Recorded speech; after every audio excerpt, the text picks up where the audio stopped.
Hello students, a very good evening to all of you बच्चा लोग। सो दिस इज Rekha Devnani, your NEET biology educator, and आज हम लोग ह्यूमन हेल्थ एंड डिजीज का पार्ट सेकंड इस लेक्चर में कंप्लीट करने जा रहे हैं। आई होप आप सभी बच्चों ने पार्ट 1 बड़े प्यार से कवर कर लिया है, एनसीईआरटी के साथ में बड़े तरीके से उसको पढ़ लिया है, क्योंकि हम लोग हर एक लेक्चर हमारा एनसीईआरटी सेंटर की पढ़ रहे हैं। अगर हम लोग बात करें हमारे पार्ट 2 की, तो ऑब्वियस ही बात है, जिन बच्चों ने वो लेक्चर देखा है वो ये बात जानते हैं कि हमने ह्यूमन हेल्थ एंड डिजीज का इंट्रोडक्शन पढ़ लिया था और सारे के सारे बैक्टीरियल एज वेल एज हमने वायरल डिजीजेस को पढ़ लिया था, जिसमें हमने एड्स भी पढ़ लिया था। पढ़ करके आए हो तो एड्स की फुल फॉर्म क्या थी वो मुझे आप लोग कमेंट सेक्शन में बताएंगे। एंड आज हम लोग स्टार्ट कर रहे हैं पार्ट सेकंड, जिसमें हम लोग इसके आगे हेलमिंथिक प्रोटोजोवन डिजीजेस पढ़ेंगे एंड इम्यूनिटी कैंसर से इसको आगे प्रोसीड करेंगे। तो आगे अगर हम लोग बात करें बेटा, तो हमारे पास में है हेलमिंथिक डिजीजेस दो हमारी एनसीईआरटी में है, हमारे सिलेबस में है, एस्कैरियासिस एंड फिलेरियासिस। अच्छा, एक और इंपॉर्टेंट चीज मैं आपको बताऊं, अगर आपको ये नोट्स चाहिए पीडीएफ फॉर्मेट में, नोट नहीं करना चाहती हूँ, तो ये हमारा टेलीग्राम चैनल है t.me/operationneed700। यहाँ पर जाइए, वहां से अपने नोट्स डाउनलोड कीजिए और इनको आप रिविजन में यूज कर सकते हैं। ठीक है, तो आ जाइए। हमारे पास में 2 डिसऑर्डर थे बेटा, एक था एस्कैरियासिस और दूसरा है फिलेरियासिस, जिसे हम लोग एलिफेंटियासिस भी कहते हैं। सबसे पहले मूव करेंगे एस्कैरियासिस पर। ऑब्वियस सी बात है, हमारी एनसीईआरटी के अकॉर्डिंग ही हमें रन करना है, तो जितना उसमें गिवन है उतना ही हम लोग सफिशिएंट पढ़ने वाले हैं। अगर मैं बात करूं बेटा एस्कैरियासिस की, तो सबसे ज्यादा इंपॉर्टेंट चीज हो जाती है पॉजिटिव एजेंट। पॉजिटिव एजेंट है इसका एस्कैरिस, जिसको आप लोग एनिमल किंगडम में पढ़ करके आए हो, और अगर आपको उसकी सिस्टमैटिक पोजीशन पता है तो मुझे कमेंट्स में बताएंगे। राइट, आगे आए। हाँ बिल्कुल, अभी भी बता सकते हैं आप। तो आगे आए। सिम्टम्स अगर मैं बात करूं तो इन जनरल होता है इसमें मस्कुलर पेन, और मस्कुलर पेन के साथ में आता है फीवर। क्या आता है? फीवर। और इसके अलावा होती है इसमें इंटरनल ब्लीडिंग बेटा, तो इसकी वजह से एनीमिया भी हो जाता है, और कई बार आपका इंटेस्टाइनल पैसेज भी ब्लॉक हो जाता है। तो बेसिकली इंटेस्टाइनल इन्फेक्शन है इसमें, तो जो आपके वर्म्स आपके इंटेस्टाइन में चिपक के बैठे हुए हैं, न्यूट्रिशन को सक कर रहे हैं, तो उसकी वजह से कई बार ब्लीडिंग भी होती है, इंटरनल एनीमिया हो जाता है, मस्कुलर पेन वीकनेस की वजह से होगा, और फीवर इन जनरल मॉडरेट रहता है in the infection of ascariasis. अगर हम बात करें तो ये एस्कैरिस के जो वर्म्स हैं ये हमारी बॉडी में कैसे आए, तो सबसे ज्यादा जो इसका बेटा हम लोग ये कहें सोर्स ऑफ इन्फेक्शन है, जो मोस्ट कॉमनली हम लोग देखते हैं, तो उसमें आता है क्या, कई बार ऐसा होता है कि मान लीजिए एक एक्स पर्सन को क्या था, मान लीजिए एक एक्स पर्सन को है एस्कैरियासिस। राइट, ये गया अपना फीकल मैटर इसने डिस्चार्ज किया, और ये जो फीकल मैटर है एक पर्टिकुलर सॉइल में मिक्स हो गया, इसी सॉइल में उगाया गया है एक गाजर, और ये जो सॉइल है इसके पास में क्या थे, eggs of Ascaris.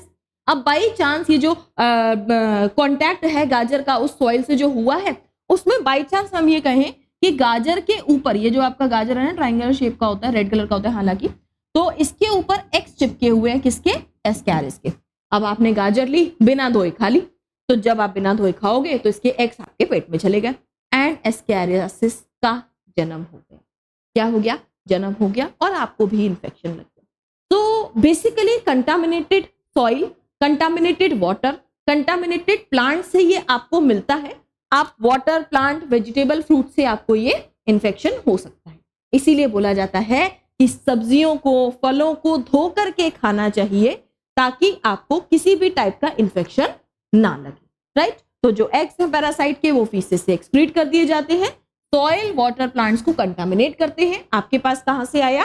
Contaminated water, vegetable, fruits and etcetera से। तो ध्यान रखें, फल सब्जी हमेशा धो करके ही खाने चाहिए। बेटा आगे अगर हम लोग बात करें तो second helminthic disease is filariasis, और जब मैं फिलेरियासिस की बात करती हूं तो इसे ही हम लोग एलिफेंटियासिस भी कहते हैं। जैसा कि आप एनसीईआरटी का ये डायग्राम देख पा रहे हैं, इस डायग्राम के अंदर एक पर्सन का जो एक पैर है वो हाथी जैसा बड़ा हो गया है, तो इसे हम लोग हिंदी में हाथी पांव डिजीज भी, हाथी पांव बीमारी भी कहते हैं। ठीक है, तो क्या है? एलिफेंटियासिस भी इसे हम लोग कहते हैं। रीजन क्या है इस पर्सन के पैर का इतना मोटा या स्वेलअप हो जाने का? तो बेसिक अगर मैं बात करूं तो इसका जो पॉजिटिव एजेंट है ना, हमारे पास में इसके 2 पॉजिटिव एजेंट है। One is Wuchereria bancrofti and another is Wuchereria मलई। सबसे पहली चीज।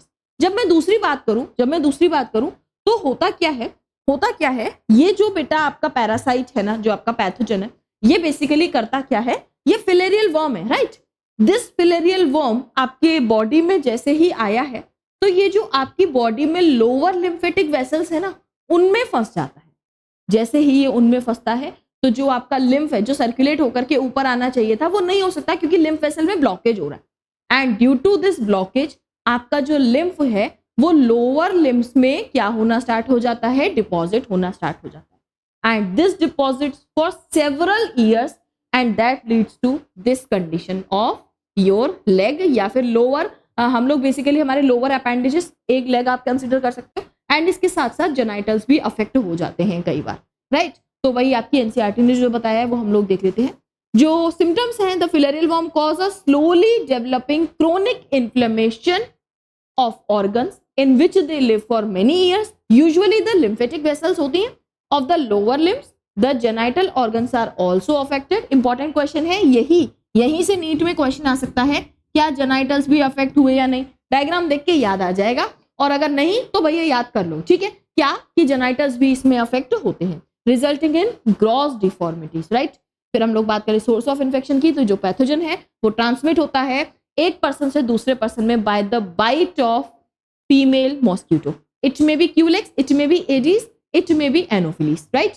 तो आपके पास में ये इन्फेक्शन कहां से आया, मॉस्किटो, फीमेल मॉस्किटो के बाइट से, राइट। तो ये हो गया आपका सोर्स ऑफ इन्फेक्शन बेटा। हम लोग बात करें तो हमारे पास में आती है फंगल डिजीज, और हमारी एनसीईआरटी के अकॉर्डिंग हमें बहुत ज्यादा फंगल डिजीजेस पढ़नी नहीं है।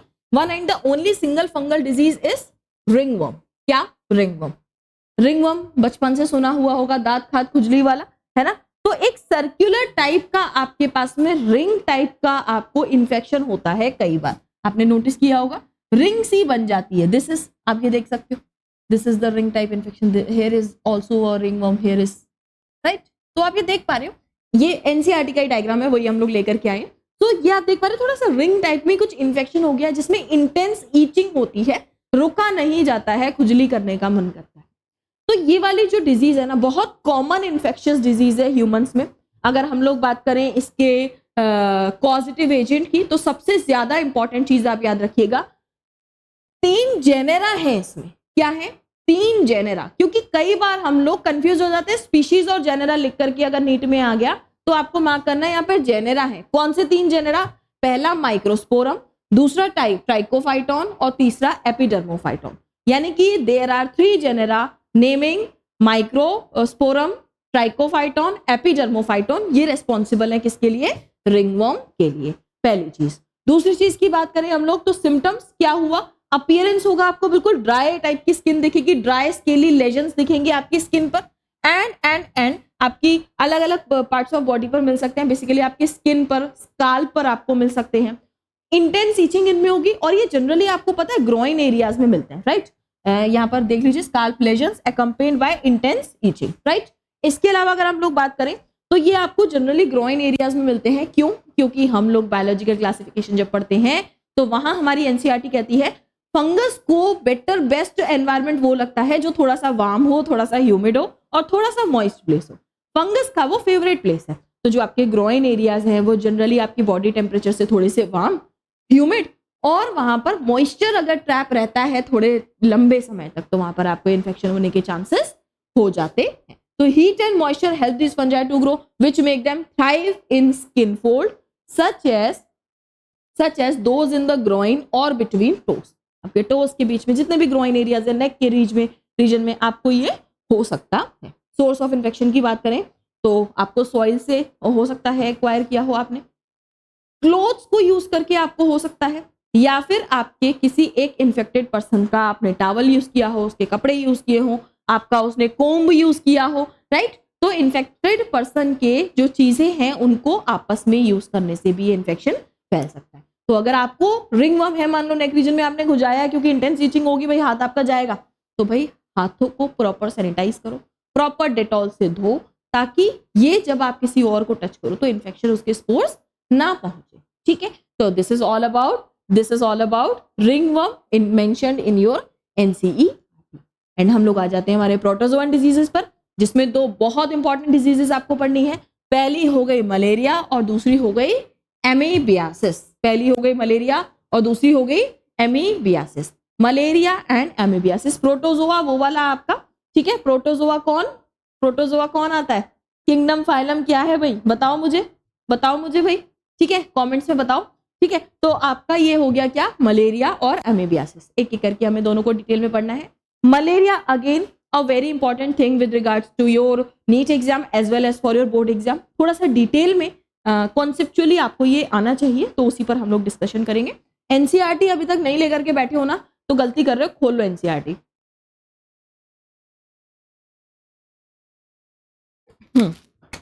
अच्छा, स्लाइड्स में हर्षिता मैम ने पहले दे दिया अमीबियासिस। पहले अमीबियासिस देख लेते फिर मलेरिया पढ़ लेंगे। अमीबियासिस तो है भी छोटा सा। अमीबियासिस का causative agent is ant amoeba histolytica. Amoeba किसमें आता था, क्या सिस्टमैटिक पोजीशन थी, मुझे बताओ भाई कमेंट्स में, याद हो जाएगा है ना। फिर आता है इसके सिम्टम्स की बात, तो ये अगेन आपको पेट दर्द वाला ड्रामा लेकर के आता है। एब्डोमिनल, इसमें पेन होता है, क्रैम्प्स आते हैं गंदे वाले, ठीक है। और क्यों, क्योंकि आपको स्टूल्स भी हो रहे हैं, कॉन्स्टिपेशन हो रहा है, स्टूल्स हो रहे हैं तो एक्सेस इसमें म्यूकस आपको मिलेगा, और कई बार आपको ब्लड क्लॉट्स भी इसके अंदर मिल सकते हैं। कैसे आया ये इन्फेक्शन आपके पास में? आप बाहर गए, बाहर जाके एक दुकान पर समोसे बिक रहे थे, आपने लिए, खरीदे, खा लिए, और जब वो आपने समोसे खाए तो आपने तो खा लिया, टेस्ट आया भाई। बाद में जब आपने जाकर के देखा, या आपने क्या ही देखा, आपको जब इन्फेक्शन हुआ तो वो जो समोसा था वो नॉर्मली दुकान वाले के पास में परात में रखे हुए थे। एक मक्खी आई कहीं से घूमती घूमती और उस समोसे पर बैठी।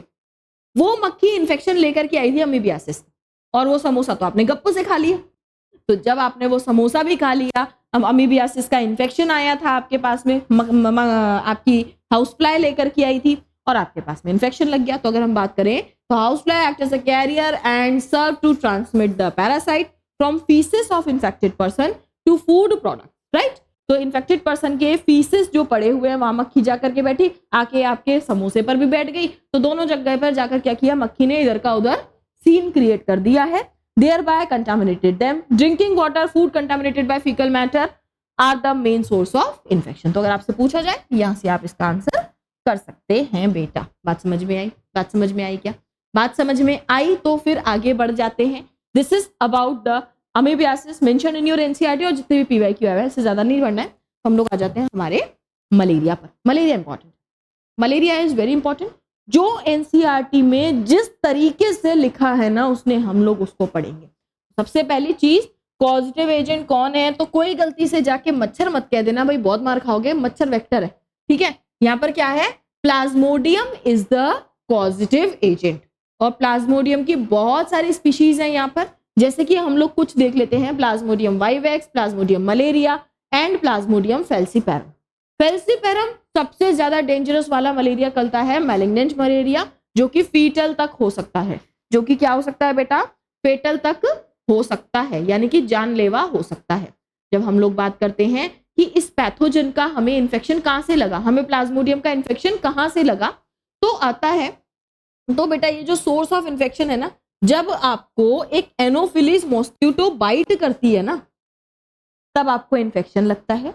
और ये बात ध्यान रखिएगा, एक एनोफिलीज मॉस्किटो अगर आपको आके बाइट कर रही है तो उससे इन्फेक्शन हो जाए ऐसा जरूरी नहीं है, अनटिल एंड अनलेस वो फीमेल एनोफिलीज मॉस्किटो भी इन्फेक्टेड हो।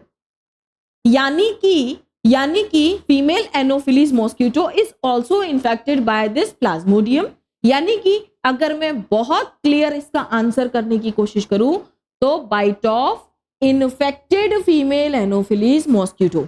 यहीं से आपके नीट का एक क्वेश्चन पुट हो सकता है। आपको दे दिया कि सोर्स ऑफ इन्फेक्शन बताइए मलेरिया की, और पहला ऑप्शन है फीमेल एनोफिलीज मॉस्किटो, दूसरा दे दिया फीमेल क्यूलेक्स मॉस्किटो, तीसरा कोई और मॉस्किटो, एडीज मॉस्किटो, और चौथा ऑप्शन आपको दिया इन्फेक्टेड फीमेल एनोफिलीज मॉस्किटो। तो आप तो क्या करोगे, पहला देख करके आंसर कर जाओगे। ये गलती मत करना।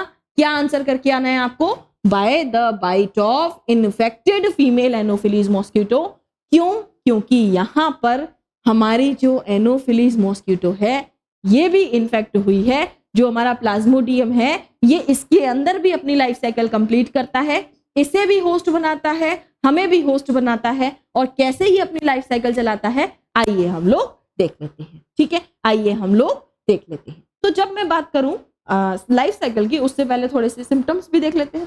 कई बार कहा जाता है कि इसको मलेरिया हो गया। कैसे हो गया? अरे हर 3-4 दिन बाद तो बुखार आ जाता है, ठंड लगती है, बुखार आता है, थकान इतनी रहती है और रात में एकदम से ठंड लगने लग जाती है, शिवर होने लग जाता है, कभी कभी स्वेटिंग भी होती है, नोजिया भी है, डायरिया भी है, भाई सर दर्द तो हो ही रहा है, और इसके अलावा मसल्स और एब्डोमेन में गंदा वाला पेन है, यानी कि पूरी बॉडी की ऐसी की तैसी हो रखी है इस केस में। तो ठंड लग के बुखार अगर हर 3-4 दिन में आता है तो कहा जाता है कि मलेरिया है। क्यों हर 3-4 दिन में हो रहा है ये सीन, इसकी लाइफ साइकिल से हम लोग समझ जाते हैं बेटा। तो this is the life cycle of Plasmodium. ठीक है, this is the life cycle of positive agent of malaria यानी कि प्लाज्मोडियम बेटा। तो हम लोग इसकी लाइफ साइकिल देख लेते हैं। अच्छा, हम लोग ना बहुत बेसिक चीज़ है। अगर मैं आपसे ये कहूँ कि एक लाइफ साइकिल है, कहीं से भी स्टार्ट कर सकते हो। फिर चाहे उसने मच्छर ने हमें काटा था, वहां से स्टार्ट कर लो, या मच्छर के पास हमारा इन्फेक्शन गया था, वहां से स्टार्ट कर लो। तो बेसिकली हम लोग क्या करते हैं, एक मच्छर जब हमारे पास इन्फेक्शन लेकर के आया था वहां से स्टार्ट करते हैं, राइट। हम लोग क्या करते हैं, वहां से स्टार्ट करते हैं। तो मेरी बहुत बेसिक बात सुनना, मेरी बहुत बेसिक बात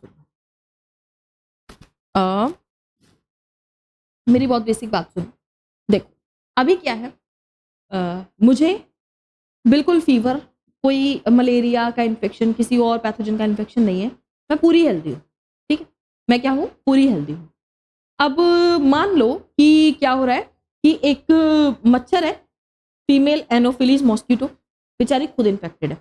ठीक है, क्या है, बेचारी खुद इन्फेक्टेड है। ये आया, मैं पढ़ा रही थी क्लास में, सिंपल, मेरे पैर पर काट के चला गया। क्या हुआ, पैर पर काट के चला गया। ये कैसा था, इन्फेक्टेड, यानी कि इसने कुछ ना कुछ इन्फेक्टिव स्टेज ऑफ प्लाज्मोडियम मेरी बॉडी के अंदर इंजेक्ट कर दिया है ना, कुछ ना कुछ इन्फेक्टिव स्टेज ऑफ प्लाज्मोडियम मेरी बॉडी के अंदर इसने इंजेक्ट कर दिया। किसमें गई, मेरे ब्लड में। तो क्या हुआ, इफ आई कैन से, मैं अपना हाथ बना तो नहीं सकती, मेरी ड्राइंग उतनी अच्छी नहीं है बेटा, लेकिन ना चलो ले लो, ठीक है, खूबसूरत तो नहीं बना है ये, समझ लो ना, ये हाथ है ना, छोड़ो, ये भी नहीं करना, ये हाथ है, ठीक है, कलाई है ये, ठीक है, हाथ है ये। यहां पर एक फीमेल एनोफिलीज मॉस्किटो आई और उसने काटा। क्या किया, काटा। जैसे ही फीमेल एनोफिलीज मॉस्किटो ने काटा, उसकी जो सलाइवरी ग्लैंड्स थी ना, उसमें इन्फेक्टिव स्टेज भरी हुई थी प्लाज्मोडियम की, जिसका नाम था स्पोरोजोइट। क्या नाम था, स्पोरोजोइट्स। ठीक है, स्पोरोजोइट्स। ये स्पोरोजोइट मिल गई मेरे किसके अंदर, ब्लड स्ट्रीम के अंदर। किसके अंदर, मेरे ब्लड स्ट्रीम के अंदर, यानी कि स्पोरोजोइट मॉस्किटो से किस में आ चुकी है बेटा, मेरे ब्लड के अंदर। और जैसे ही ये स्पोरोजोइट मेरे ब्लड के अंदर आती है, सीधा ही अटैक करती है जाकर के लीवर को। किसको, लीवर को। यानी कि स्पोरोजोइट अब कहां जा रही है, मेरे लिवर के पास। क्या कर रही है, लीवर के पास। और लीवर के पास बेटा जैसे ही ये स्पोरोजोइट पहुंचते हैं ना, ये लीवर की सेल्स, जिनका नाम था क्या, हिपैटोसाइट। क्या नाम था, हिपैटोसाइट। इन हिपैटोसाइट के अंदर आते हैं और दन दन दन दन दन दन कॉन्टिन्यूअसली एसेक्सुअल रिप्रोडक्शन करते हैं। क्या करते हैं, एसेक्सुअल रिप्रोडक्शन। और जैसे ही एसेक्सुअल रिप्रोडक्शन ये फट फट फट फट फट फट करते हैं, हिपैटोसाइट की एक सेल के अंदर बहुत सारे स्पोरोजोइट हो जाते हैं। एंड दी स्पोरोजोइट, अब इनका जब नंबर बहुत ज्यादा बढ़ गया तो हिपैटोसाइट क्या हो जाती है, बस्ट हो जाती है। हिपैटोसाइट क्या होती है, बस्ट हो जाती है। तो जैसे ही हिपैटोसाइट बस्ट होती है, इससे ये फर्दर रिलीज होते हैं। एनसीईआरटी इनको स्पोरोजोइट ही कहती है बेटा। किसी रेफरेंस बुक में देखोगे तो अब इनका नाम स्पोरोजोइट से हट करके मीरोजोइट कर दिया है, बट मीरोजोइट आपको नहीं करना है, आपको क्या करना है, स्पोरोजोइट, क्योंकि एनसीईआरटी ने बोला है। ठीक है, तो अब ये जो स्पोरोजोइट है कहां आएंगे, हमारे आरबीसीज के पास, रेड ब्लड सेल्स के पास अटैक करते हैं। और अगेन रेड ब्लड सेल के अंदर फर्दर ये फिर से क्या करते हैं, एसेक्सुअल रिप्रोडक्शन। क्या करते हैं, एसेक्सुअल रिप्रोडक्शन। अगेन जब एसेक्सुअल रिप्रोडक्शन हो रहा है तो आरबीसी भी बर्स्ट होगी। क्या होगी, आरबीसी भी एक टाइम पर आके क्या होगी बेटा, बर्स्ट होगी। और जब आरबीसी बर्स्ट होती है ना, तो यहाँ पर 3 इवेंट होते हैं, लिख करके रख लेना। सबसे पहला इवेंट जो है वो है रिलीज ऑफ स्पोरोजोइट। क्या हुआ? स्पोरोजोइट रिलीज हुए, ठीक है, स्पोरोजोइट रिलीज हुए। अच्छा, अब ये स्पोरोजोइट क्या करेंगे? और नई आरबीसीज को इन्फेक्ट करने चले जाएंगे, और न्यू आरबीसीज को क्या करने चले जाएंगे? ये इन्फेक्ट करने चले जाएंगे, ठीक। दूसरी चीज क्या होती है? यहां पर इनके गैमेटोसाइट रिलीज हो जाते हैं। क्या रिलीज हो जाते हैं? गैमेटोसाइट, ठीक है, जो कि हमारे ब्लड में अब प्रेजेंट है। क्या? गैमेटोसाइट, इसके प्लाज्मोडियम के। तीसरी चीज, यहां पर एक टॉक्सिन रिलीज होता है। क्या रिलीज होता है बेटा? एक टॉक्सिन रिलीज होता है जिसका नाम है हीमोजोइन। क्या? Hemozoin. And this hemozoin is responsible for fever and chills. क्या? This hemozoin is responsible for fever and chills, ठीक है। तो जो आपको हर 3 से 4 दिन में बुखार आता है ना, ठंड लग के, वो इस हीमोजोइन का किया धरा होता है। वो किसका किया धरा था? इस हीमोजोइन का। अब ये हीमोजोइन रिस्पॉन्सिबल था किसके लिए? फीवर और चिल्स के लिए। तो हर 3 से 4 दिन में इस हीमोजोइन की वजह से ही बुखार आ रहा था। क्यों? क्योंकि ये जो आरबीसीज है, हर 3 से 4 दिन के बाद में a batch of RBCs burst होता है, ठीक है। तो ये इसका हो गया। आगे बढ़े हम लोग, तो क्या 3 इवेंट हुए आरबीसी के बस्ट होने पे? जब आरबीसी में स्पोरोजोइट ने दन एसेक्सुअल रिप्रोडक्शन किया, तो इनके नंबर से इतना ज्यादा नंबर जो बढ़ा, उससे क्या हुई? आरबीसी बस्ट हुई। आरबीसी के बस्ट होने पे कौन से 3 इवेंट हुए? स्पोरोजोइट रिलीज हुए जो कि नए आरबीसीज को इन्फेक्ट करेंगे। दूसरी चीज, गैमेटोसाइट इनके हमारे ब्लड में रिलीज हुए।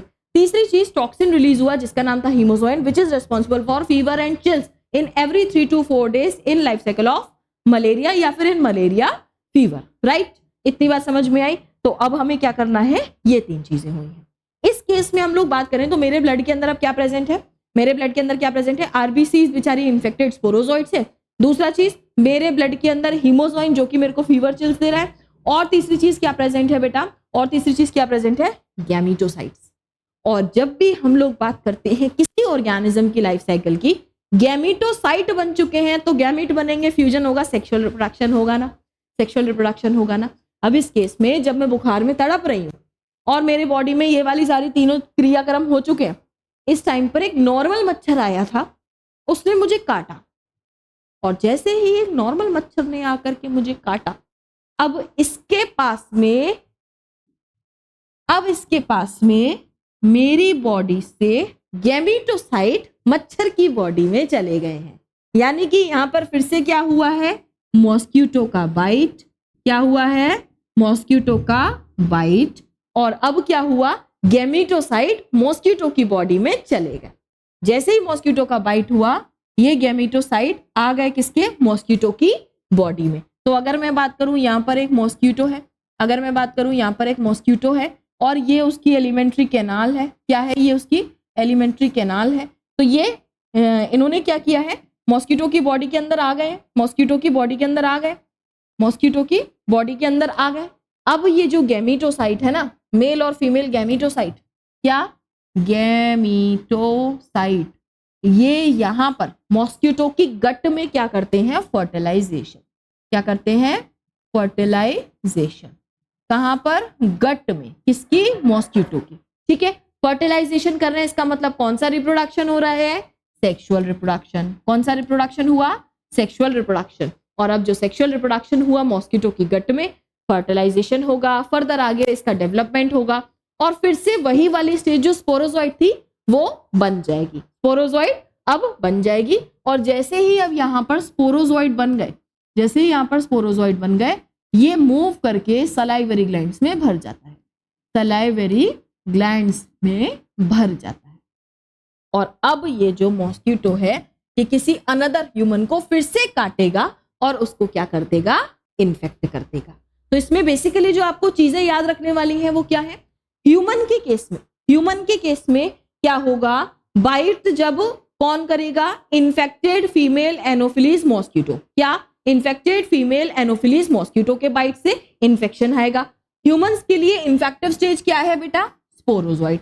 पहली चीज, ठीक है। पहला नीट का सवाल क्या बना? The infective stage for humans is sporozoite. Humans की बॉडी में इसने कौन सा रिप्रोडक्शन किया? एसेक्सुअल। कहां पर? पहला हिपेटोसाइट के अंदर, दूसरी बार आरबीसीज के अंदर। दोनों में कौन सा हुआ? Asexual reproduction. जब ये आरबीसीज बर्स्ट होती थी तो 3 इवेंट हुए, स्पोरोजोइड नई आरबीसी को इन्फेक्ट करेंगे और गैमेटोसाइट्स क्या करेंगे? गैमेटोसाइट प्रेजेंट होंगे और हीमोजोइन रिलीज होगा जो कि हर 3 से 4 दिन पर फीवर चिल्स देगा।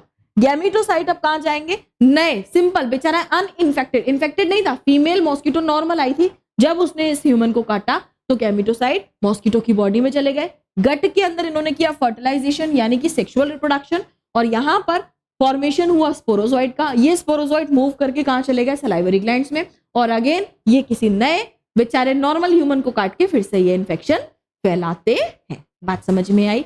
तो this is the life cycle of Plasmodium, जिसमें आपको एसेक्सुअल रिप्रोडक्शन कहां हुआ और सेक्सुअल कहां हुआ, इस पर बहुत ज्यादा सवाल आते हैं। तो एक ये हो गया नीट का सवाल, एक ये हो गया नीट का सवाल, एक ये हो गया नीट का सवाल, 1 2 3 ये हो गए नीट के सवाल, और 1 और 2 बार होता है एसेक्सुअल रिप्रोडक्शन, ये हो गया आपके नीट का सवाल।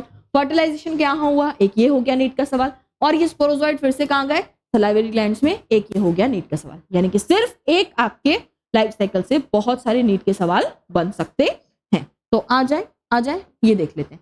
एनसीईआरटी में भी सेम लाइफ साइकिल गिवन है। मच्छर ने आकर के काटा है, कहां गया? लिवर में, लिवर से फिर कहां गया? आरबीसीज में, आरबीसीज से फिर आपका मल्टीप्लाई हो रहा है, बर्स्ट हो रहा है, यहाँ पर फीमेल और मेल गैमेटोसाइट रिलीज हो रहे हैं, ये कि वापस नए उसके पास में चले गए।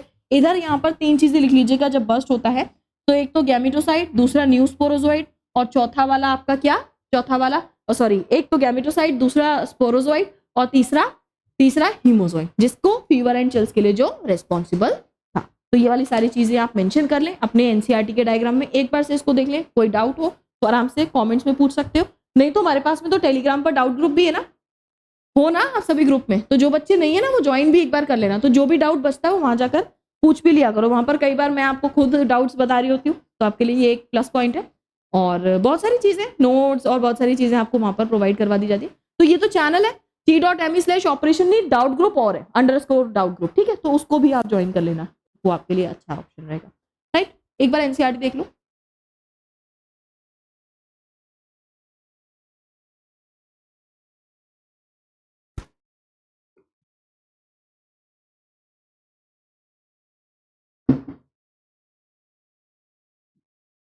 थोड़ा सा थ्योरी बेस भी देख लेते हैं ना, कि बाय चांस कोई क्वेश्चन भूला भटका है, एनसीईआरटी की थ्योरी है, मतलब हम लोग एनसीईआरटी रीडिंग कर रहे हैं बेसिकली, ठीक है।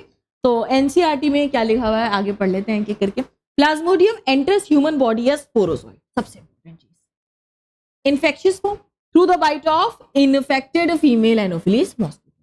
Parasite multiply asexually with in the liver cells and then attack the RBCs, ठीक है, resulting in their rupture. Rupture of RBCs associated with the release of hemozoin toxic substance.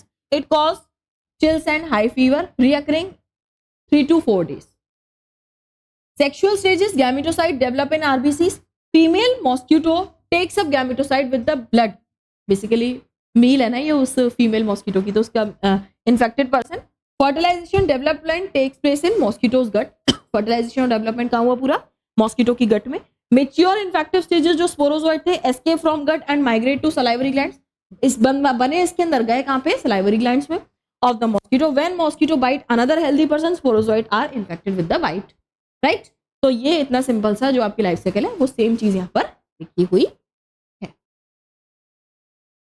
जब बेटा हम लोग इन्फेक्टिव जितनी भी हमारी डिजीजेस होती हैं, कंटाजियस डिसऑर्डर्स हम लोग ने पढ़े, इन सब में इंपॉर्टेंट चीज ये है कि हमें कंट्रोल कैसे करना है, राइट, क्योंकि एक्वायर्ड डिजीजेस और इन्फेक्टिव डिजीजेस बेसिकली हमें इनका कंट्रोल कैसे करना है, ये सबसे ज्यादा इंपॉर्टेंट चीज हो जाती है। तो हमारी एनसीईआरटी में जब हमने सारी इन्फेक्टिव डिजीजेस को पढ़ लिया है, कंटामिनेटेड डिसऑर्डर्स को पढ़ लिया है, तो एक ये बहुत इंपॉर्टेंट पैरामीटर है कि हम लोग कंट्रोल ऑफ डिजीजेस यहाँ पर पढ़ लें। उसके बाद हम लोग कैंसर पर पढ़ें, राइट, उसके बाद हम लोग कैंसर, जो कि एक बहुत बड़ा टॉपिक है, आपके नीट के पॉइंट ऑफ व्यू से बहुत सारे सवाल आते हैं, उस पर हम लोग पढ़ेंगे। तो पहले हम लोग देख लेते हैं कि कंट्रोल ऑफ डिजीज आप कैसे कर सकते हैं। सबसे पहली चीज, आप पर्सनल और पब्लिक हाइजीन को आपको बेसिकली मेंटेन करना होता है। पर्सनल हाइजीन मेंटेन करने के लिए आप अपनी बॉडी को क्लीन रखो, क्लीन वाटर, फूड, फ्रूट्स जो भी खा रहे धो करके खाओ। एयरबॉर्न डिजीजेस से आप जो इन्फेक्टेड पर्सन है उसके कांटेक्ट में आने से अवॉइड करो, पब्लिक हाइजीन के लिए आप प्रॉपर डिस्पोजल ऑफ वेस्ट करो, एक्सक्रीटा जो भी प्रॉपर डिस्पोज करना चाहिए, खेतों में जाकर नहीं करना चाहिए, सुलभ शौचालय क्यों बने, ठीक है। तो वो इसीलिए कि भैया आपका जो फीकल मैटर से जो डिजीजेस ट्रांसमिट हो सकती हैं उन्हें हम लोग मिनिमाइज कर पाए, ठीक है। तो पीरियोडिक क्लीनिंग हम लोग करें, जो हमारे वाटर रिजर्वोयर हैं, सी स्पूल्स हैं या टैंक्स हैं, उससे होता क्या है कि आपके मॉस्किटोज का जो लार्वे हैं वो डेवलप फर्दर नहीं कर पाते। Observing standard practices of hygiene in public catering, एक ये भी बहुत इंपॉर्टेंट है। पब्लिक कैटरिंग में बहुत ज़्यादा हम लोग ये कहें कि चांसेस होते हैं कि आपको बहुत सारी इन्फेक्शन लगे, तो वहाँ पर भी आप किस तरीके से हाइजीन मेंटेन कर सकते हो ये आपको पता होना चाहिए। तो अच्छा, इसमें शर्माने वाली बात भी नहीं है कि अगर आपसे कोई कह रहा है यार तू तो बहुत वो क्लीन व्लीन करता है, नहीं भाई मैं तो करता हूँ, मैं तो करूँगी, है ना। तो ये वाली सारी चीज़ें होनी चाहिए। आगे आए तो कंट्रोल ऑफ डिजीज़ है कि आपको डिजीज़ का कंट्रोल कैसे करना है बेसिकली। तो डिजीज़ जो है हमने देख लिया कि मेंटेन हमने कर लिया पर्सनल और पब्लिक हाइजीन को।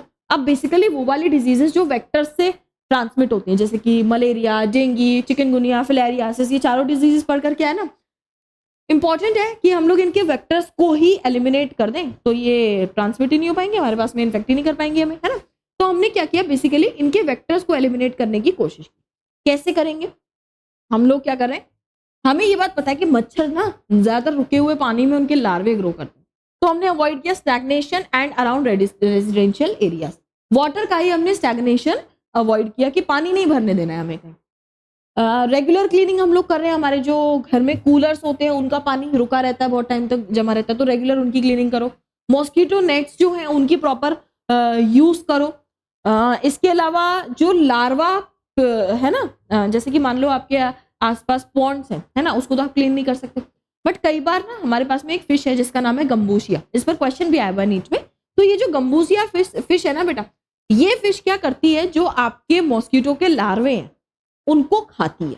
तो जब लार्वा ही नहीं रहेगा तो मॉस्किटो फर्दर डेवलप नहीं करेगा। तो हम लोग गंबूसिया फिश को अपने पॉन्ड्स वगैरह में अगर हम लोग इंट्रोड्यूस करें तो बहुत अच्छा रहेगा कि हमारे मॉस्किटोज जो वेक्टर्स हैं वो डेवलप नहीं कर पाएंगे। इंसेक्टिसाइड्स जो है डिचेस वगैरह में, ड्रेन्स वगैरह में आपको स्प्रे करना है प्रॉपर, स्वैम्प्स वगैरह में।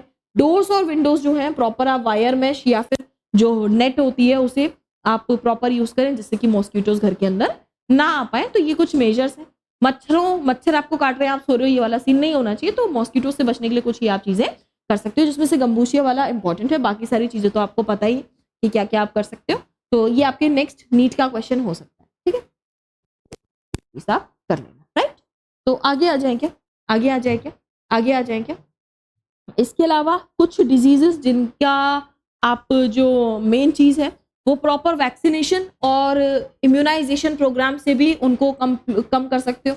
और एक बहुत इंपॉर्टेंट एग्जांपल है हमारे पास में स्मॉल पॉक्स का, जिसे हमने कंप्लीटली इराडिकेट ही कर दिया वैक्सीन का यूज करके, हमारे इंडिया में होता नहीं है ये। तो एक ये बहुत चीज, और बहुत सारी डिजीजेस हैं जिनका हमने बहुत अच्छे लेवल तक उन्हें कंट्रोल किया है, पोलियो, डिप्थीरिया, निमोनिया, टिटनस को, है ना, तो टिटनस का इंजेक्शन वगैरह लगा करते हैं। तो हमने बहुत सारी डिजीज को इस तरीके से भी कंट्रोल कर रखा है। तो बेसिकली हमारी बायोटेक्नोलॉजी की जो चीज़ें हैं उसमें हम लोग सेफर और न्यूअर वैक्सीन और भी बना रहे हैं। एंटीबायोटिक की जो डिस्कवरी है वो भी हमारी डिजीजेस को, काफ़ी सारी डिजीजेस को ट्रीट करने में बहुत मदद करके आई है। और एंटीबायोटिक की डिस्कवरी हम लोग तो पढ़ते भी हैं बायोटेक्नोलॉजी में, तो वहाँ पर हम लोग इस चैप्टर में कवर भी करेंगे इन चीज़ों को फर्दर, ठीक है। तो एक ये हो गई आपकी चीज़। इस सब के बाद में डिसीजेस जो आपकी थी, कंट्रोल था, वो सब कवर हो चुका है। आपके चैप्टर का मेजर पोर्शन जो इधर उधर से क्वेश्चन आने के जहाँ चांसेस होते हैं, जहाँ आप कहते हो कि मैम यार इसमें यहाँ से आ जाएगा क्या, इसको और पढ़ लें क्या, कितना और पढ़ लें, वो सब आपका हो चुका, ठीक है। अब मेन जो चीज आती है वो आती है cancer, immunity, drug and alcohol abuse, इतना आपको पढ़ना है। तो 3 टॉपिक हमारे बचते हैं, पहला कैंसर, दूसरा इम्यूनिटी और तीसरा ड्रग एंड एल्कोहल एब्यूज। तो सबसे पहले हम लोग पढ़ लेते हैं बेटा कैंसर। और कैंसर ना एक मोस्ट ड्रेडेड डिजीज है ह्यूमन बींग्स में, जो कि मेजर कॉज है डेथ का all over the globe. Even मेरी दादी माँ को कैंसर था। तो बहुत ही गंदी बीमारी है, ठीक नहीं होती है, क्यों नहीं होती है हम लोग देखेंगे, बहुत ही गंदी बीमारी है ना। तो हमारे अगर हम लोग इन जनरल बात करें तो मोर देन मिलियन इंडियंस जो है वो सफर कर रहे हैं कैंसर से, और इनमें से काफी बड़ा नंबर, एक लार्ज नंबर तो हर साल इनकी डेथ भी होती है। है क्या कैंसर? ये बेसिकली आपके सेल्स का अनकंट्रोल्ड, एबनॉर्मल और एक्सेसिव माइटोटिक डिवीजन करना स्टार्ट कर दिया है। आपकी बॉडी की सेल्स है अनकंट्रोल्ड, एबनॉर्मल तरीके से एक्सेसिव डिवीजन बस करते जा रहे हैं, अपना नंबर बढ़ाते जा रहे हैं। This is cancer. क्या? This is cancer. और अब अगर ये एक्सेस में ग्रो कर करके एक मास ऑफ सेल बना रहे हैं, तो दैट स्ट्रक्चर इज ट्यूमर। आप लोग कंफ्यूज हो जाते हो कई बार कि हम कैंसर और ट्यूमर में कंफ्यूजन। तो क्या हुआ? एक्सेसिव ग्रोथ कर रही हैं आपकी सेल्स, अनकंट्रोल डिवीजन कर रही हैं, एबनॉर्मल डिवीजन कर रही हैं, तो this is the cancer. And इन्हीं सेल्स की वजह से एक मास ऑफ आपके पास में टिश्यू प्रोड्यूस हो गया है, तो इसे हम लोगों ने क्या कहा स्ट्रक्चर को? Tumour, right. तो जो आपका टिश्यू, आपने एक मास ऑफ सेल्स प्रोड्यूस हुआ, उसे हम लोगों ने क्या कहा? ट्यूमर। ठीक है, तो ये दो चीजें आपको पता होनी चाहिए। जब हम लोग कैंसर की स्टडी करते हैं तो उसे हम लोग ऑन्कोलॉजी कहते हैं बेटा, और this abnormal undifferentiated cells are called cancerous cells. और वो वाली सेल्स जो एबनॉर्मल है और अनडिफरेंशिएटेड है, बस डिवीजन ही करती जा रही हैं, इनको हम लोग कैंसरस सेल्स कहते हैं। तो इधर से आपके कुछ क्वेश्चन बन सकते हैं, तो इसको आप देख लीजिएगा। सारी ही बातें एनसीईआरटी की हैं, मैं अपनी तरफ से कुछ नया नहीं लाती, बस एक ही कॉन्सेप्ट जो आपको पता होना चाहिए, तो वो बस बड़े ध्यान से देख लीजिएगा, है ना। तो जो आपका नॉर्मल मैकेनिज्म है ना बॉडी की ग्रोथ का, अच्छा अभी मैंने एक टर्म यूज किया कि अनकंट्रोल्ड एक्सेसिव ग्रोथ कर रहा है, मतलब what do you mean by uncontrolled excessive growth? हमारी सेल्स तो मल्टीप्लाई करती है ना, डिवीजन करती हैं, तो अनकंट्रोल वो कब हुआ? इंपॉर्टेंट चीज मैं आपको बताती हूँ। इन जनरल जो हमारी बॉडी की ग्रोथ होती है और कैंसर के केस में क्या अलग नया मिला है हमें, ठीक है। तो बेसिकली देखो, सबसे पहली चीज हमारी बॉडी में जो नॉर्मल मैकेनिज्म है वो क्या होता है मैं बताती हूँ। होता क्या है कि आपकी जो, मान लो एक ये सेल है आपके पास में, एक ये सेल है, ठीक है। मुझे लगता है व्हाइट वाला डायग्राम थोड़ा सा आज दिक्कत कर रहा है, तो हम लोग दोबारा से बना लेते हैं। ये एक सेल है आपके पास में, ये क्या करती है? नॉर्मली डिवाइड करती है। नॉर्मली क्या करती है? ये डिवाइड करती है। मैंने 4 सेल्स बना लिए, ठीक है। नॉर्मली क्या करती है? ये डिवाइड करती है। होता क्या है, हमारी जो सेल है ना, हमारी जो सेल है ना, इसके पास में एक होते हैं प्रोटो ऑन्कोजीन। क्या होते हैं? प्रोटो ऑन्कोजीन, ठीक है। और एक इसके पास में होते हैं ट्यूमर सप्रेसर जीन, ठीक है। एक होते हैं इसके पास में ट्यूमर सप्रेसर जीन, और एक होते हैं programmed cell death, program cell death के जीन। यानी कि हमारे पास में एक जीन है प्रोटो ऑन्कोजीन, दूसरा जीन है ट्यूमर सप्रेसर जीन, और तीसरा क्या है? प्रोग्राम्ड सेल डेथ का जीन। यानी कि जब भी हमारी सेल डिवीजन कर रही है, तो हमारी सेल के पास में जितनी भी मशीनरी है उसमें कुछ इंपॉर्टेंट जो जीन्स है उनका हम लोग डिस्कशन कर रहे हैं। एक होते हैं प्रोटो ऑन्कोजीन, ये बेसिकली क्या करते हैं? ये सपोर्ट करते हैं नॉर्मल सेल डिवीजन। दूसरे होते हैं ट्यूमर सप्रेसर जीन, ये हमारी सेल्स को एबनॉर्मल डिवीजन करने से रोकते हैं, ठीक है, ठीक है। ट्यूमर नहीं बनने देते, नॉर्मल डिवीजन करवाते हैं। तीसरे होते हैं वो जीन जो कि प्रोग्रामली सेल की डेथ के लिए रेगुलेट करते हैं उसको, एक सर्टेन टाइम के बाद में हर सेल की डेथ होना निश्चित है। ये काम इन जनरल नॉर्मल हमारी बॉडी में हो रहा है, ठीक है। और हमारी सेल्स डिवाइड कर रहे हैं, उसके अकॉर्डिंग उनकी प्रोग्राम डेथ भी हो रही है, और ये प्रोसेस सो ऑन होती जा रही है। कैंसर के केस में क्या होता है? कैंसर के केस में क्या होता है बेटा? कैंसर के केस में क्या होता है कि ये जो प्रोटो ऑन्कोजीन है ना, ये कन्वर्ट हो जाते हैं, प्रोटो ऑन्कोजीन कन्वर्ट हो जाते हैं इनटू ऑन्कोजीन। किसमें? ऑन्कोजीन में। क्यों हो गए ऑन्कोजीन में कन्वर्ट? क्योंकि क्या हुआ, यहां पर कुछ हमारे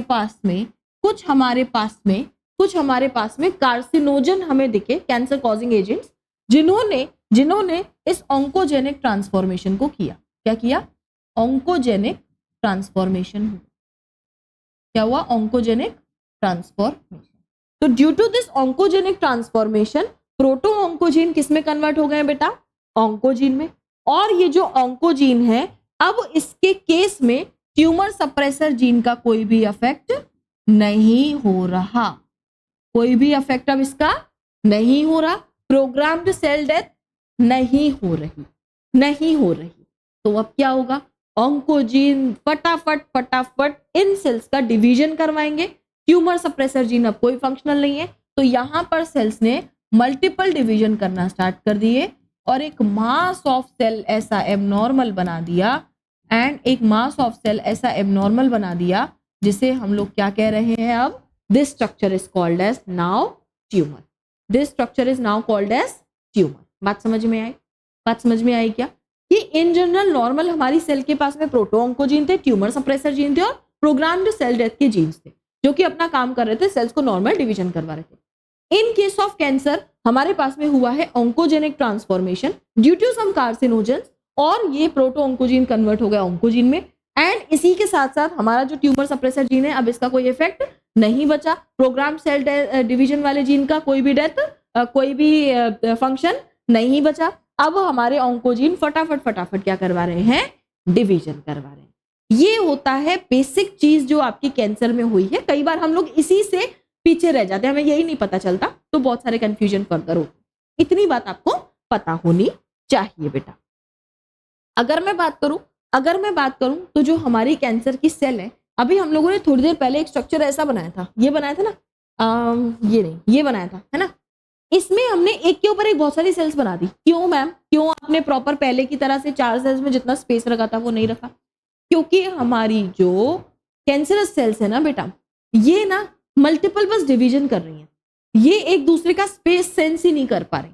जैसे कि मान लीजिए ये क्लासरूम है, यहाँ पर एक डेस्क पर आप 4 बच्चे बैठे हो, तो जब आप 4 बच्चों की जगह है इस पर और 5वीं लड़की आएगी तो वो भले ही आपकी जिगरी दोस्त क्यों ना हो, आप कहोगे पीछे बैठ जा, तो आप क्या हो, नॉर्मल हो। पागल हो आप, एबनॉर्मल हो, क्या करोगे, आजा इसी पे बैठ जा। छठवीं आएगी, आजा इसी पे बैठ जा। तो एक डेस्क पे जिसकी कैपेसिटी 4 की है, 5, 6, 7, 8 बैठ सकते हो क्या? नहीं। लेकिन अगर बैठ रहे हो तो वो क्या है, एबनॉर्मल है। यानी कि आपके पास में जितनी जगह है उसमें कितने नंबर ऑफ पीपल होने चाहिए इसका आपको सेंस नहीं हो रहा है। Same happens with the cancerous cells also बेटा। इस केस में क्या होता है, कैंसरस सेल्स जैसे ही डिवीजन करती है ना, तो इन जनरल नॉर्मली जैसे ही आपस में कॉन्टैक्ट में आती है तो इनकी एक प्रॉपर्टी होती है कॉन्टैक्ट इनिबिशन की। जैसे कॉन्टैक्ट में आते हैं फॉर अ सर्टेन डिस्टेंस, ये सेंस करती हैं और फर्दर क्या करती है, डिवीजन को रोक देती है कि अब जगह नहीं बची है।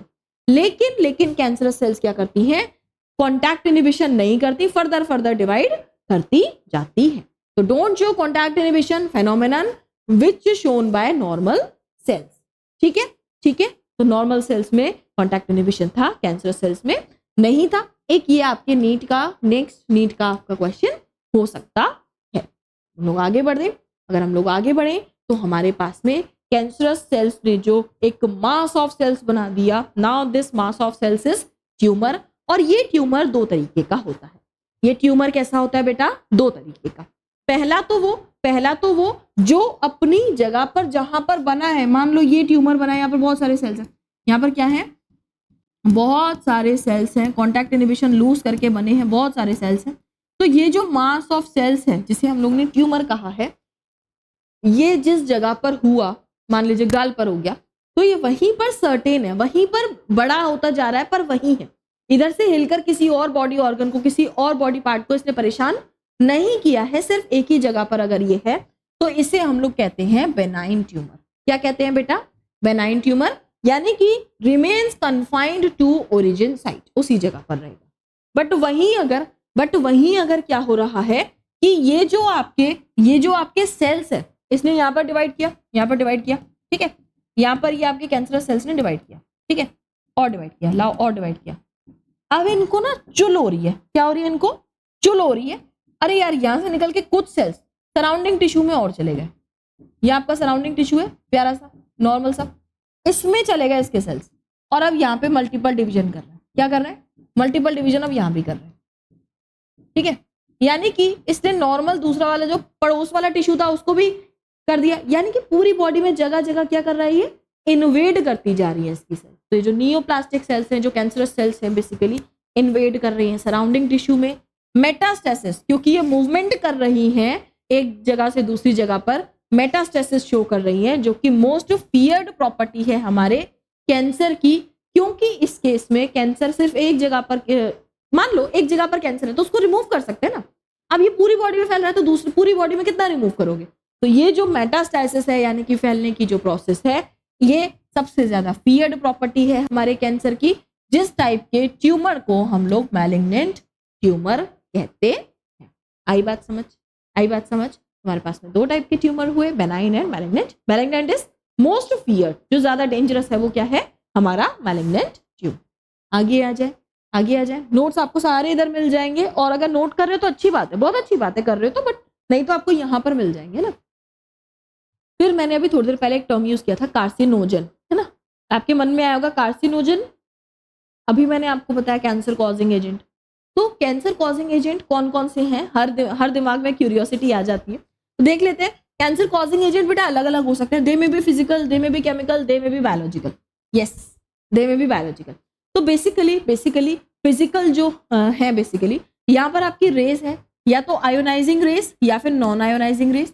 आयोनाइजिंग रेस में आती है एक्सरेज, गामा रेस। तो कई बार जब आप लोग एक्सरे वगैरह कराने जाते हो वो आपको बोलता है जिसका है वही आ जा अंदर। ज्यादा एक्सरेज के कांटेक्ट में आना ठीक नहीं है, क्योंकि आपकी जो सेल्स हैं वो प्रोटो ऑन्कोजीन को ऑन्कोजीन में कन्वर्ट कर सकती हैं, ऑन्कोजेनिक ट्रांसफॉर्मेशन कर सकती हैं इनके प्रेजेंस में। और यूवी रेस से जो कि हमें प्रोटेक्शन देती है, हमारी ओजोन लेयर, है ना, तो वो भी एक इंपॉर्टेंट चीज है। लोग बात करें केमिकल्स की, तो टोबैको स्मोक जो है, जो आपके बहुत डेंजरस है बेटा, लंग कैंसर करता है। टोबैको च्यूइंग से जो आपका केमिकल है वो आपके माउथ के सेल्स को इन्फेक्ट कर सकता है, उनको कैंसरस सेल्स में कन्वर्ट कर सकता है। तो ये चीजों से डेफिनेटली बचो। Tobacco is very dangerous for your health, ठीक है। एंड बेसिकली कार्सिनोजन एक ये है। तो जितना भी हमारा ओरल कैंसर होते हैं वो in case of tobacco chewing मिलते हैं जनरली, और लंग कैंसर हमें टोबैको स्मोक से, जो स्मोकिंग करते हैं उनमें देखने के लिए मिलता है। तो स्मोकिंग को आपको ट्रेंड नहीं बनाना है, इससे आपको बचना है, क्योंकि ये कार्सिनोजन हो सकता है। बायोलॉजिकल में देखें तो कुछ ऑन्कोजेनिक वायरसेस होते हैं जिनके पास में वायरल ऑन्कोजीन होता है, और ये फर्दर कैंसर करवा सकते हैं। एक एग्जांपल HPV आपके पास में यहाँ पर मैंने ऐड कर दिया, हालांकि ये चीज NCERT में मेंशन नहीं, ठीक है। इतनी बात समझ में आ रही है? अगर आपको इतनी बात समझ में आ चुकी है तो आगे आ जाते हैं हम लोग हमारे कैंसर में, और हम लोग जान लेते हैं कि एक पर्सन को कैंसर हुआ है या नहीं, इसका डिटेक्शन कैसे होता है। मैं बात करूं डिटेक्शन की, तो हमारे पास में मल्टीपल चीजें हैं। NCERT ने इसको छोटे से पैराग्राफ में बिल्कुल बताया हुआ है। बस NCERT की ही बातें ये हैं जो फ्लो चार्ट में लिखी हुई है, थोड़ा सा क्लैरिटी बन जाती है ना, क्योंकि हम लोग चीजों को याद नहीं रख पाते। NCERT में जो लिखा है हमने अगर उसको फ्लो चार्ट बना लिया तो हमें याद हो जाएंगी, बस सिंपल। तो हमने वही किया है। आप तो या बेटा कर लो कि आपके पास में जो टिश्यू है ना, आपको लग रहा है कि हाँ भाई इस टिश्यू में आपको कैंसर हो सकता है, या ब्लड का कैंसर है तो ब्लड का आपने सैंपल ले लिया, या बोन मैरो आपने उसमें से कुछ सैंपल लिया। तो टिश्यू, ब्लड, बोन मैरो, इन सब की आप बायोप्सी करवा लो। बायोप्सी यानी कि इन टिश्यूज की स्टडी होती है, जिसे हम लोग हिस्टोपैथोलॉजिकल स्टडीज कहते हैं। इनकी आप स्टडी करवा लो, ये इनका माइटोटिक डिवीजन ऑब्जर्व करके आपको बता देंगे कैंसरस है या नहीं। दूसरी चीज आप इमेजिंग कर सकते हो, जैसे कि रेडियोग्राफी, MRI और CT स्कैन। MRI सबसे सेफेस्ट माना जाता है। इसके अलावा आप antibodies again cancer specific antigens के अगेंस्ट यूज करके भी इसको जान सकते हो। तो हिस्टोपैथोलॉजिकल स्टडीज जो है वो थोड़ा कॉमन है, MRI सेफेस्ट है तो ये भी यूज किया जाता है, और बाकी सारी ही चीजें आप कर सकते हो, ठीक है। तो आप क्या क्या कर सकते हो? Biopsy and histopathological studies of tissue, blood, bone marrow etcetera. Imaging कर सकते हो जिसमें radiography, MRI, CT scan, and इसके अलावा antibody against cancer specific antigen के लिए बनाकर भी इसको डिटेक्ट कर सकते हो। आगे मैं बात करूं ट्रीटमेंट की, तो ट्रीटमेंट में हमारे पास में यहाँ पर कुछ चीजें हैं, हम लोग कई बार कॉम्बिनेशन भी देते हैं। तो क्या क्या चीजें हैं NCERT के अकॉर्डिंग देख लेते हैं। आप कर सकते हो कीमोथेरेपी। आपने सुना होगा कीमो चल रही है भाई, उनको कैंसर है, सुना होगा। तो इस केस में क्या होता है, कुछ हमारे पास में केमिकल्स को हम लोग इनको देकर इस कैंसर सेल्स को किल करने की कोशिश करते हैं। तो कई बार जो हमारी नॉर्मली डिवाइडिंग सेल्स हैं वो भी इससे किल हो जाती है, जैसे कि हमारे हेयर फॉलिकल्स की सेल्स, ये भी कई बार इससे किल हो जाती हैं। तो इस केस में हेयर लॉस कई बार दिखता है। ब्लड सेल्स अगर किल हो रही है तो एनीमिया कई बार दिखता है पर्सन में जिसकी कीमोथेरेपी चल रही है, तो उसके बाल उड़ जाते हैं, आपने सुना होगा, है ना। तो majority of drugs have side effect like hair loss and anaemia. इनका ये साइड इफेक्ट आता है कीमोथेरेपी का। सर्जरी हो सकती है, ट्यूमर बेनाइन है तो सर्जरी करके रिमूव कर दो। इसके अलावा रेडियोथेरेपी दी जाती है। कई बार हम लोग क्या करते हैं, जैसे कि मान लो ये हाथ है, ठीक है, इधर हमें लग रहा है कि इधर प्रॉपर इधर इतने पोर्शन में कैंसर है, तो हम लोग क्या करते हैं, सिर्फ इतने ही जगह पर रेडिएशन देते हैं जिससे कि वो सेल्स किल हो जाए जो कैंसर सेल्स। तो हम लोग यहाँ पर रेडियोथेरेपी भी कर सकते हैं। Cancer cells are eradicated lethally taking proper care of normal tissue. Normal tissue को प्रॉपर केयर करके सिर्फ उन्हीं सेल्स को हम लोग किल करने की कोशिश करते हैं। इम्यूनोथेरेपी हम लोग दे सकते हैं। Biological response modifier are used which activate immune system. Immune system को एक्टिवेट करके उन सेल्स को हम लोग किल करवाने की कोशिश करते हैं। कई बार अगर हम एक पर्सन में पूरे डेडिकेटेड है कैंसर को बिल्कुल ठीक करने के लिए, तो हम लोग एक कॉम्बिनेशन थेरापी दे देते हैं। हम लोग क्या करते हैं, सर्जरी भी कर देते हैं उस पर्टिकुलर टिश्यू की, उसके साथ में रेडिएशन दे देते हैं बचे हुए सेल्स के लिए, और एंटी कैंसरस ड्रग जो आपकी कीमोथेरापी है ये भी हम लोग कुछ लेवल तक इन्हें प्रोवाइड करते हैं, और हम लोग कोशिश करते हैं कि ये पर्सन 100% ठीक हो जाए। बट हाँ, इसको ठीक करना उतना ज़्यादा ईजी नहीं है अभी हमारे लिए ईजी नहीं है, क्योंकि कीमोथेरापी के कई सारे हमें क्या इसके साइड इफेक्ट्स भी दिख रहे हैं, क्योंकि हमारी बॉडी की सेल्स है ना, उनको किल करने के लिए आप कौन सी दवा दोगे, तो कई बार हमें इसके साइड इफेक्ट्स भी दिखते हैं। तो इतना है बेटा आपके कैंसर के बारे में, तो इतना है आपके किसके कैंसर के बारे में। तो this is all about cancer. And हमारा नेक्स्ट टॉपिक है, next topic according to NCERT is immunity. Immunity को थोड़ा सा ध्यान से पढ़ना है। बट बेटा मैं आपको एक बात बताऊं, एनसीईआरटी में जो उन्होंने मिक्स करके पैराग्राफ दिया ना, ये उसका समरी है, तो इसका आप या तो स्क्रीनशॉट ले लो, है ना, और नहीं तो इसको नोट कर लो, मतलब मजा आ जाएगा। जब रिवीजन करते हैं ना हम लोग, जैसे अभी रिवीजन नहीं कर रहे हैं, तो हमें क्या लग रहा है कि चलो हम एक एक करके पॉइंट्स पढ़ते गए। एनसीईआरटी में वो सब कुछ एक पैराग्राफ में, तो कई बार हमारा दिमाग उसे उतना ज्यादा समराइज नहीं कर पाता है, हर बार नहीं कर पाता है ना, हर बार हम लोग उतने एफिशिएंट नहीं होते। तो ये बेस्ट मेथड है इन चीजों को याद करने का, ठीक है।